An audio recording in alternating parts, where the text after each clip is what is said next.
today we're going to conclude our series on the Bond show. We're going to continue with the Brosnan years onto the newest James Bond film, which is Casino Royale with Daniel Craig. But before I begin, let me introduce my guest, Mr. Eric Cohen, say hello, and hello. Mike Foltz. Today we're going to talk about the Pierce Brosnan years, and let's get on to it. The first Pierce Brosnan film, after a long hiatus of 6 years because of legal entanglements, Pierce Brosnan came back and made GoldenEye. What I have a problem with that now Pierce Brosnan was in the running to play Bond 10 years earlier in The Living Daylights, and because of a TV contract we talked about earlier, he couldn't do the role. So now Timothy Dalton was tired because he was doing 6 years waiting to get in it, and he just said, I'm tired of waiting and I don't want to do it anymore. So they went back to the original choice of Pierce Brosnan. Now, which I thought was terrible. I have to agree with you. I thought Pierce Brosnan, it's just the thing about that Timothy Dalton, I thought he was the strongest Bond since Sean Connery, is that he had a very physical presence. You felt. I agree. He was a very imposing figure. He was serious, and he had all the great characteristics of a great Bond. He was, the good looking. He was tough. He was suave. I mean, you could believe that he could kick your ass in a fight. Oh, absolutely. And he's not saying because he's muscular, just because he's a very intense actor. I mean, he's an intense guy. I totally agree. I like Dalton as an actor. I would say that I wish he made more Bond films than what he did, because he had only Living Daylights and he had License to Kill. And I thought License to Kill was a big misfire. We had this discussion. Yeah, we had that fight. And I think that there are things that Dalton was awkward about, and it may not be his fault. It's just the way they designed the scripts. They didn't really play to his talents as an actor. I thought what Brosnan was, he was sort of like please all factions Bond. You know, he had the elements of Connery, he had the elements of Dalton, he had elements of Roger Moore. He was kind of like the fusion Bond. Well, what I said earlier, I dreaded Pierce Brosnan being named Bond. I thought it was the worst. I thought it was so uninspired. I thought it was such a lazy choice. I thought, well, how could they bring this TV has-been and dig him up to have him play Bond? I just thought there was so many more inspired choices that they could have made for the role. And then I saw GoldenEye, and I completely changed my mind. I actually didn't care for GoldenEye the first time I saw it. I've warmed up to it over a couple of viewings since then. I don't like the visual style of the film. It feels very cheap, even though I know it's not a cheap film. I don't like the new direction they took Bond in. I thought the problem is that Pierce Brosnan had potential to be a great Bond. I just feel that they never gave him, like you're talking about Dalton, they never gave him the material, because GoldenEye was, of all the movies, it was probably the most serious of all the Dalton films. Brosnan. I'm sorry, all the Brosnan films. But as they went along, they got more and more ridiculous. He became the, but that's not Brosnan's fault, though. No, it wasn't Brosnan, and they became kind of contradictory. I mean, we're going to find this thread. We should move on to the next films, because they're all kind of like, they share the same criticisms. Basically, it's like they couldn't decide whether they want to go the Dalton Bond route or the Roger Moore Bond route. And what happened was they had this, or the Connery Bond route. And the problem is, you would have these moments where, okay, now it's getting dramatic and serious, interesting, and then suddenly he's a superhero. Yeah. Which would completely, it'd be jarring. It'd be a jarring change. It's like leaping out this flying thing, this water vehicle to latch onto a balloon, and that's followed by some serious moment, reflexive moment. The only thing was missing was a cape. There's like things there where it's like little, and I agree with Mike. I like Brosnan. Up to that point, Brosnan was my favorite Bond since Connery. I thought he was a much better actor than I expected him to be. The problem is with a guy like that, and you look at him visually, you think this is a model type. He's a pretty boy, and that's what he sort of had against him. The scripts didn't really help him out. In fact, the best scripts he got were, I thought his best Bond portrayals were things like Taylor of Panama, and Matador, and the Thomas Crown affairs, where like if he played Bond like he played in those parts, he would be a kick-ass Bond. Like I said, I thought he was great as Bond. I don't fault him at all for the poor scripts. I mean, that's the Broccolis right there. Now, the one thing I will say that's really good about the Brosnan era Bonds is that for the first time you felt like the movies were directed. Whereas, the Roger Moore era leading up to like maybe Dalton, my only criticism about the original Dalton, the John Glenn years, it didn't feel like it was directed by second unit all the way through. All the Brosnan films had a distinct visual style. You could tell there was a different director attached to each one of them. Some of them were not as good as others, but at least there was an attempt to kind of update it in that way and not just make it just another one in the series. I found that the reason why the Brosnans were so very uneven, well, not only because of the scripts, because the scripts were. But I felt the villains were really uneven throughout. I have mean, to be honest with you. Those 4 Bond films, I would say you have 4 of the worst villains in the Bond universe. Would be those films back to I back. could not disagree anymore. I think Sean Bean's, 006? And he's a terrific actor. I want to put His that on record. 006 is fantastic in GoldenEye. I thought he was great. Matter of fact, I thought he was the best. I always seek a villain in a Bond film. I always look for the next Red Grant. I want somebody physically the equal of Bond to go up against. Well, and I thought Sean Bean was close as we've seen in years. And then after GoldenEye, it just seemed to regress. I mean, you had Sophie Marceau. Her villain I thought was great, but there was It's great in concept. But there was so much crap that it held under. A lot of it is great in concept, but in execution, The just they execution don't is go. great. I mean, like Sean Bean was great in concept, but then he becomes just like another one. Where this is the problem of the Brosnan films in a nutshell, and this sort of encompasses all the films. They start off with a really intriguing concept. Probably the best example is Die Another Day. They had this like, wow, that's a great idea.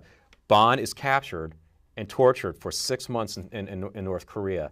And the whole title sequence is showing that torture, which I thought was a phenomenal idea. And he comes out a wounded man, but then there's a minute where they drop that and he becomes a Superman again. And he's like forgotten he's been And incarcerated. they don't right? follow, like the Sean Bean thing, they don't explore the fact that they had a friendship, really, which would have been really, I would say, I would even go further than what Mike said. I would love to see a villain that's not only Bond's equal, but someone that Bond's like, I like this guy. And is kind of confused about having to do his job for king and country, and Queen and Country. Sorry, you are correct. Close enough. We got it. But they just don't want to go there. GoldenEye though Worst villain. was I think was probably maybe one of the stronger films in the Pierce Brosnan years. But then he went on 2 years later. It opened and then made another film which. I know Mike doesn't like it, but I thought it was my personal favorite of the Brosnan years because at least it was fun. It was very stupid, but it was fun for me, which was Tomorrow Never Dies. I liked, unlike GoldenEye, I told you I didn't like the visual style in this one. I love the visual style in Tomorrow Never Dies. I thought it was a very beautiful looking film. I hated the visual style. I liked it. I hated thought it was the a very editing. red. I didn't think there was any excitement in it because it was like music video editing, and there was like no suspense, no thrill. I remember like when I saw it in the first time in the movie theaters when they had that first pre-credit sequence, and I was like, what just happened? It was like, so Bond gets in a plane and flies away and it wasn't exciting because it was like edited in that quick, like rapid kind of MTV style, and it was just like, this has no business being in a Bond Who was film. that? That was Roger Spottiswoode? That's Spottiswoode, who yeah. was actually an and ace-winning everything was editor. just like so quick to just like tell the story to the point where it's like, it was all hyperactive, and I just found They myself... seemed like they were in a hurry to get to the end. It was like the least memorable Bond film for me. This is another criticism I have about the Brosnan years, is that you had no sense of geography in these films. Yeah, that one film they had this like North Korea thing. The other film was in Hong Kong, stuff like that. But it all felt studio bound to me.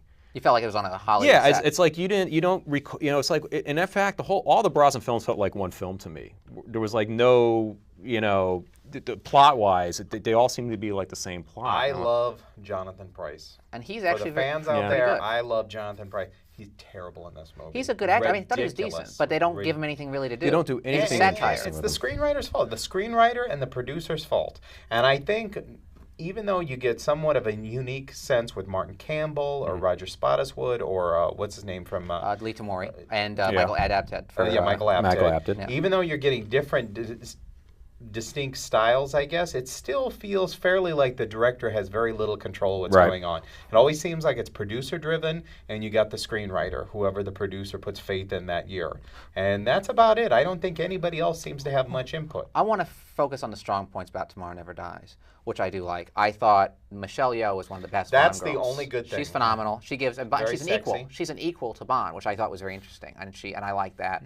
I do like some of the set pieces. There's a great action scene on a motorcycle in this Chinese village. Yeah.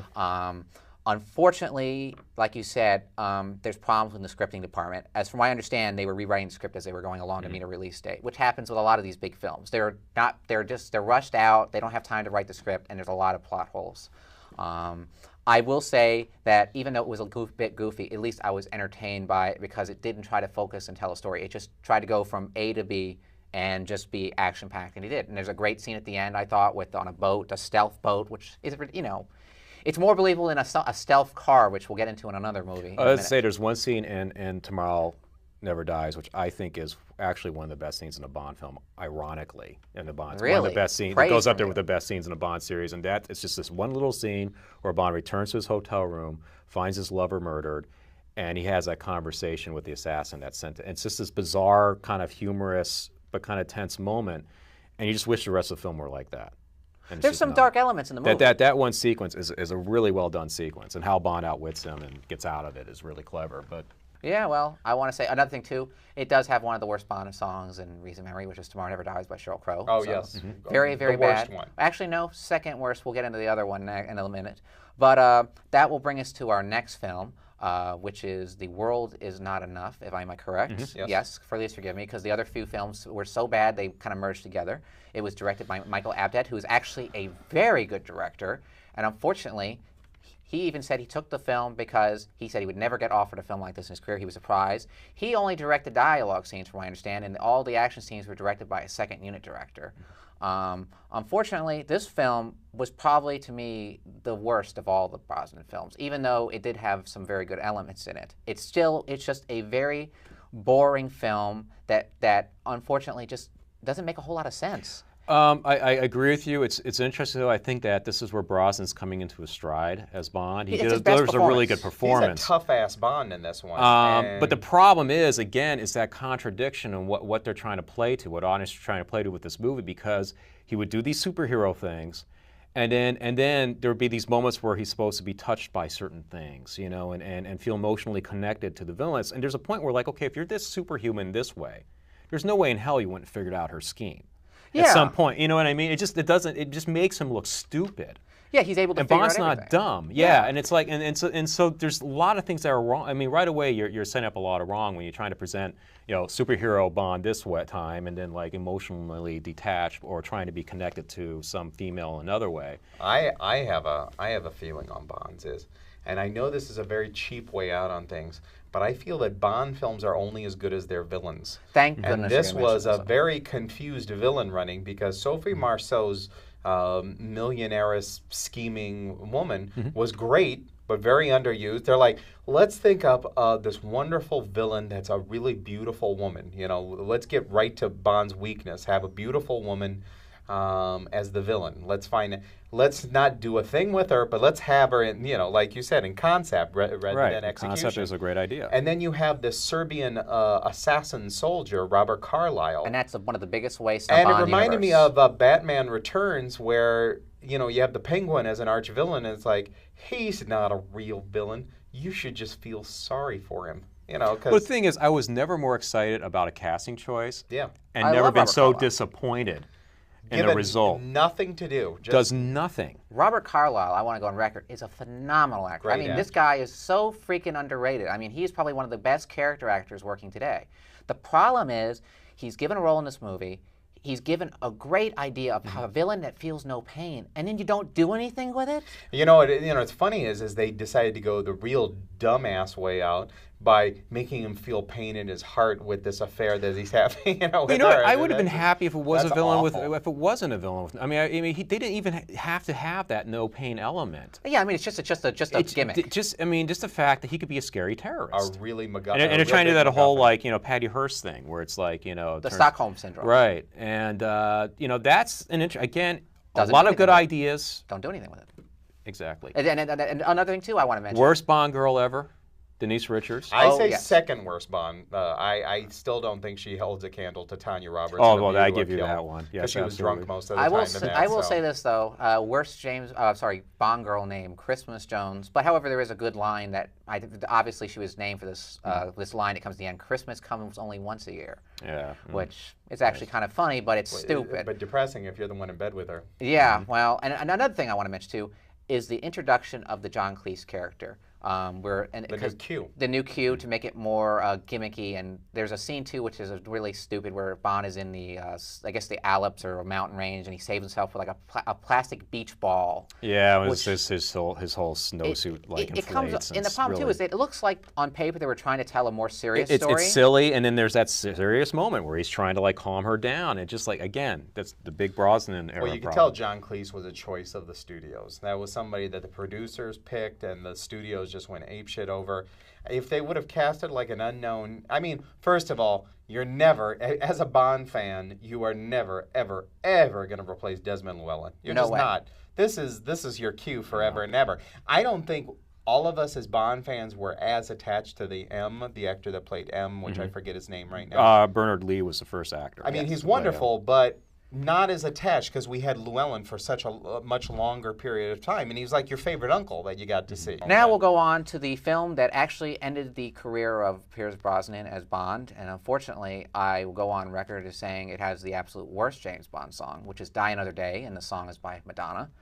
But It's pretty, Sheryl Crow is pretty horrible. the though. Madonna one is the worst. Even when the composer even says it's the worst Bond song, thank God it's only 5 minutes and you have me for the rest of the 2 hours. You know it's bad, and that's the guy who actually came out and said that. And also Madonna does make Then a it must be cameo true. for God's sake. But the film is Die Another Day. It was the 40th anniversary of the James Bond franchise, so of course it's loaded with references to the other Bonds, which actually come out as very distracting. It's like seeing a ton of celebrity cameos, which keep popping up every few minutes, and it's like they want to keep showing you these little things like, oh, it's our 40th anniversary. Look at this, fans. Yeah, as a I think the producers make the screenwriter do that, and gives me a headache. I don't like referencing like older stuff. Oh, it's for the cute moments, and you want to hang yourself. Exactly. I don't mind one or two, but when they come at every like There a are ways freight you do train- it right, and there are ways that you just I don't becomes even a think you do it right. 'Cause I think sometimes if you're a get good pissed writer and you're off. creative enough and you're a good producer, you can pull off anything. It's just that if you can't, don't do it. Well, you said also Halle Berry. You know, Halle Berry is the Bond girl in this, and she was actually the first Academy Award winner at the time to play a Bond girl. And unfortunately, her first appearance, of course, is very reminiscent of someone else, Ursula Andress and Dr. No with the same outfit, which is like, okay, people, we just did this in Austin Powers a few years ago. Why do it again? Right. Then there's some other references. And also, the thing is, like you said, it started off with probably the best opening of a Bond film in years with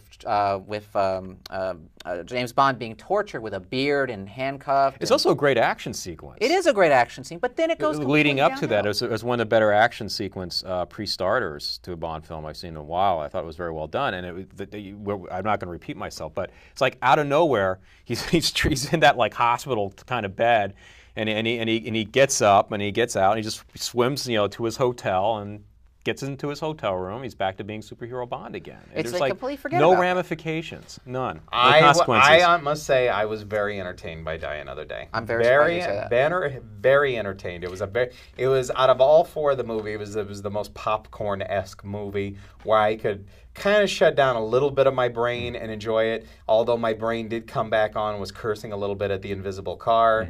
Yeah, even with the scientific explanation that Q gave that it was a car that had a series of tiny mirrors all over its chassis, was Pretty well, lame. it was a reach. Well, yeah. And everybody thought, oh gosh, Halle Berry's Jinx is so wonderful. She's so wonderful that they have to make a whole movie franchise of her. I'm thinking, did we see the same movie? yeah, Because exactly. she wasn't the best Bond girl I ever No. saw. No. No, and like I thought She's not very good in it, actually. No, she's She not. can't handle the one line. Then again, Halle Berry's not that good of an actress. I No. hate to say, one role does not make a career, folks. No. No, and the thing is, she's not in with the Bond universe. She completely feels completely out of it. I mean, I didn't feel like she even belonged as a Bond girl. I agree with Mike, though. With all the silliness in it, I think it's the most entertaining of that kind of Bond. You had two different kinds of Bond films. You had more down to earth, more like thriller-esque ones, and then you have what they call the over-the-top Bond films. Like Spy Who Loved Me and Moonraker. And all Well, this that one reminded me a lot of Spy Who Loved Me. Goldfinger and Not Spy Who Loved Me, but Connery era. Moonraker. It reminded me of But that. this was like probably Brosnan's best over-the-top Bond. To me, this was like you only. And it's a live lot of twice. fun. And Toby Stevens is a solid villain. It's an interesting idea. I thought that was a very creative. Yeah, approach to a and villain. I thought it was interesting that it was Bond's DNA that made him what he became, the villain, and it was fun. It was a lot of fun. I think I it was love the sword Brosnan's best performance as Bond. The sword fight was wonderful. The sword fight was a lot of fun. I like the introduction. It's a film, really. Although it's silly, like Tomorrow Never Dies, it's better directed. Even though they did nothing with him, I liked Michael Madsen being in the film. But then again, I like Michael Madsen getting any sort of work. Yeah, Well, he doesn't really do much in this film. though. Damien Falco or something like that, Yeah. I think is his character's name. But I will say this: I like this one better than The World Is Not Enough, which is my least favorite of all the Pierce Brosnan films.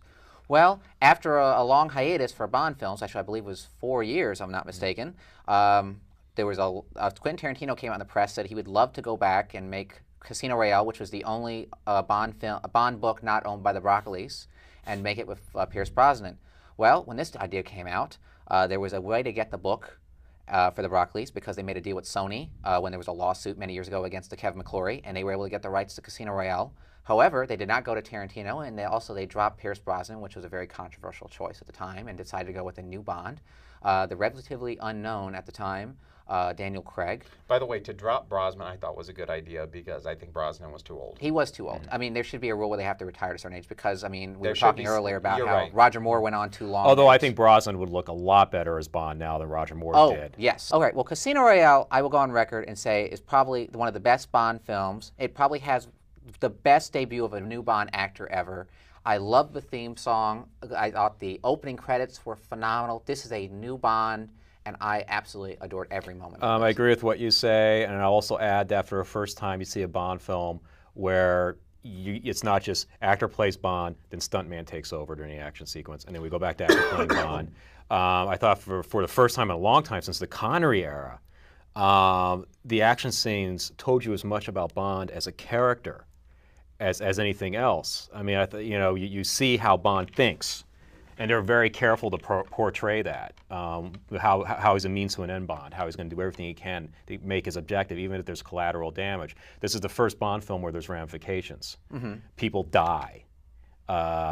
Definite collateral damage. And with all the talk about being this grim, gritty film, it's also, there are moments where he's like funny on a very human level that's different than any of the previous Bonds ever been before. I would say that that's where he's more successful than Dalton was. Dalton was a great dramatic actor, but very awkward when it came to humor. I don't think he understood humor. I think at some points I thought that Dalton was convinced he was playing Heathcliff and not Bond in certain times. Very very Shakespearean kind of work. Whereas Craig has that balance of very subtly portraying these human sides. And I think the relationship between him and Vesper Lind is very interesting. I think Lashif, the actor, I forgot the actor's name. The man with the bloody tears. Yeah, is a very interesting villain, largely because he's doing what he's doing because he has no choice, because he's totally screwed if he doesn't, and there's a desperation in what he's trying to do. That torture scene between the two of them is really well done, very well acted. This probably has the best script of a Bond film since the Connery years. I mean, it's a terrific And now's my time to come in because I kind of disagree with that. Uh-oh. I went I had over to this hear film this. with a fine-tooth comb because I had it hyped to me so much that I was going to watch every frame. But you were prepared to not like it to begin with. This is a man who refused to see it in the theater. Actually, part of me, that was like hype just to, drive you crazy. But I kind of thought I was going to like it just because I badmouth the Brosnan GoldenEye so much that when I saw it, I was like pretty surprised. I thought I had numerous things about this film. It's hard for me to know where to start because like I said, I had this film hyped to me, and I had no desire to see it whatsoever. And I'm a huge Bond fan, and I guess I was originally stuck on the idea that I did not see Craig as Bond. It was in my head that it wasn't that I could see other actors doing it, but I couldn't see Craig. So I watched it, and for the first half of the film, if not for the first two-thirds of the film, the first thing I thought is Daniel Craig has two ways to play Bond: stiff and rigid, and nervous. Those were his only two things that I saw him do, like his emotions. But in a way, it felt like they were filming it in like linear time because towards the end, I saw him finally getting to what Bond was about. The strongest that I saw Craig as a performer was definitely in the torture scene. Like that was just solid acting right there. That was amazing.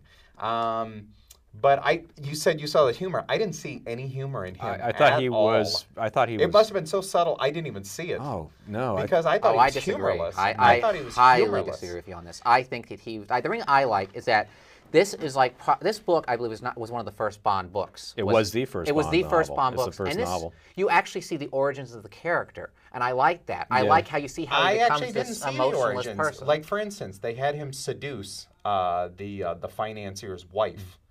And they kept saying things like, and this is not Craig's fault at all. This is the fault of the screenwriter. They're like, oh, I see you have no emotional. They say you have no emotional attachment to women. It's very clear because he's watching them drag this woman's body off the beach that had been tortured, and they said you don't like women very much, and like these like ham-handed things, like walking in and going, that guy right there, he hates cereal.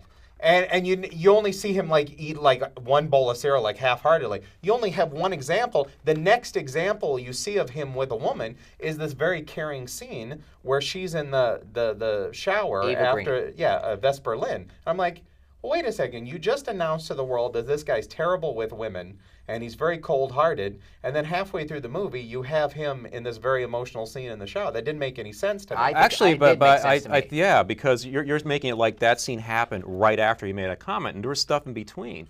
The Vesper Lynn character is the only female character he's had to work with up to this point, spend that much time with on that level. It's not like a job contact that it's just a means to an end kind of situation. He has to work with this woman. So they're kind of thrust in a situation together. And so there was time between the time when he first met her on the train, which is a very well scripted sequence between them and very well acted between the two of them.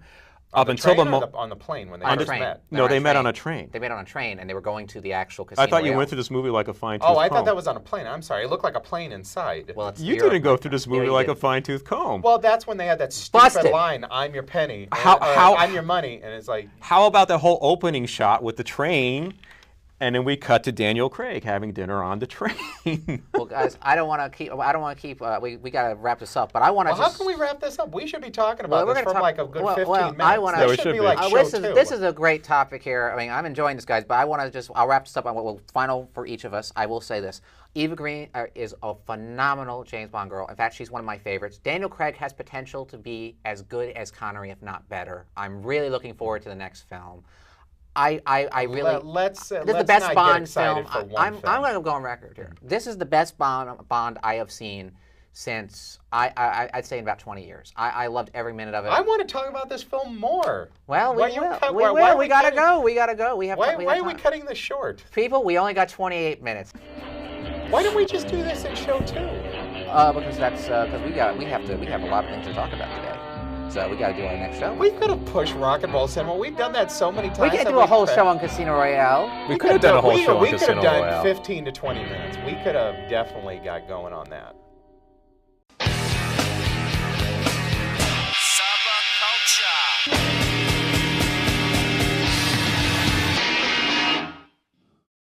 Hiatus of 6 years because of legal entanglements. Pierce Brosnan came back and made GoldenEye. What I have a problem with that now Pierce Brosnan was in the running to play Bond 10 years earlier in The Living Daylights, and because of a TV contract we talked about earlier, he couldn't do the role. So now Timothy Dalton was tired because he was doing 6 years waiting to get in it, and he just said, I'm tired of waiting and I don't want to do it anymore. So they went back to the original choice of Pierce Brosnan. Now, which I thought was terrible. I have to agree with you. I thought Pierce Brosnan, it's just the thing about that Timothy Dalton, I thought he was the strongest Bond since Sean Connery, is that he had a very physical presence. You felt. I agree. He was a very imposing figure. He was serious, and he had all the great characteristics of a great Bond. He was, the good looking. He was tough. He was suave. I mean, you could believe that he could kick your ass in a fight. Oh, absolutely. And he's not saying because he's muscular, just because he's a very intense actor. I mean, he's an intense guy. I totally agree. I like Dalton as an actor. I would say that I wish he made more Bond films than what he did, because he had only Living Daylights and he had License to Kill.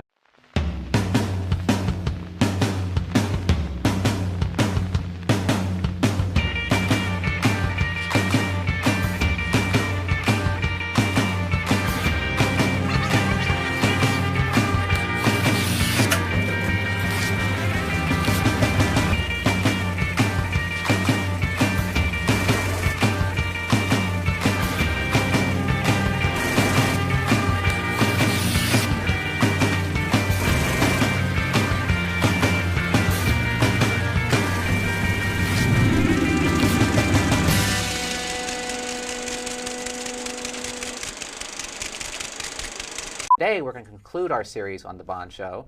We're going to continue with the Brosnan years onto the newest James Bond film, which is Casino Royale with Daniel Craig. But before I begin, let me introduce my guest, Mr. Eric Cohen. Say hello. And hello. Mike Foltz. Today, we're going to talk about the Pierce Brosnan years, and let's get on to it. The first Pierce Brosnan film, after a long much better actor than I expected him to be. I just, you know, the problem is with a guy like that, and you look at him visually, you think this is a model type. He's a pretty boy, and that's what he sort of had against him. The scripts didn't really help him out. In fact, the best scripts he got were, I thought his best Bond portrayals were things like Taylor of Panama, and you know, Matador, and you know, and the Thomas Crown affairs were like, if he played Bond like he played in those parts, he would be a kick-ass Bond. Like I said, I thought he was great as Bond. I don't fault him at all for the poor scripts. I mean, that's the Broccolis right there. Now, the one thing I will say that's really good about the Brosnan era Bonds is that for the first time you felt like the movies were directed. Whereas, you know, the Roger Moore era leading up to like maybe Dalton, my only criticism about the original Dalton, the John Glenn years, it didn't feel like it was directed by second unit all the way through.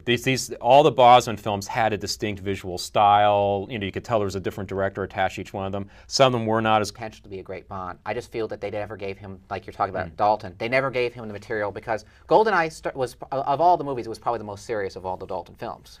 Brosnan. I'm sorry, all the Brosnan films. But as they went along, they got more and more ridiculous. They became he became the, I guess, that's not Brosnan's fault. No, it wasn't Brosnan, and they blame became kind of contradictory. I mean, we're going to find this thread. We should move on to the next films because they're all kind of like they share the same criticisms. Basically, it's like they couldn't decide whether they want to go the Dalton Bond route or the Roger Moore Bond route. And what happened was they had this, or the Connery Bond route. And the problem is, you would have these moments where, okay, now it's getting dramatic and serious, interesting, and then suddenly he's a superhero. Yeah. Which would completely, like, it'd be jarring. It'd be a jarring change. It's like leaping out of this flying thing, you know, this water vehicle to latch onto a balloon, and that's followed by some serious moment, reflexive moment. The only thing was missing was a cape. And there's like things there where it's like little, and I agree with Mike. I like Brosnan. Up to that point, Brosnan was my favorite Bond since Connery. I thought I thought License to Kill was a big misfire. We had this discussion. Yeah, we had that fight. And I think that there were things that Dalton was awkward about, and it may not be his fault. It's just the kind of the way they designed the scripts. They didn't really play to his talents as an actor. I thought what Brosnan was, he was sort of like please all factions Bond. You know, he had the elements of Connery, he had the elements of Dalton, he had elements of Roger Moore. He was kind of like the fusion Bond. Well, what I said earlier, I dreaded Pierce Brosnan being named Bond. I thought it was I thought it was so uninspired. I thought it was such a lazy choice. I thought, well, how could they bring this TV has-been and dig him up to have him play Bond? I just thought there were so many more inspired choices that they could have made for the role. And then I saw GoldenEye, and I completely changed my mind. I actually didn't care for GoldenEye the first time I saw it. I've warmed up to it over, you know, a couple of viewings since then. I don't like the visual style of the film. It feels very cheap, even though I know it's not a cheap film. I don't like the new direction they took Bond in. I thought the problem is that Pierce Brosnan had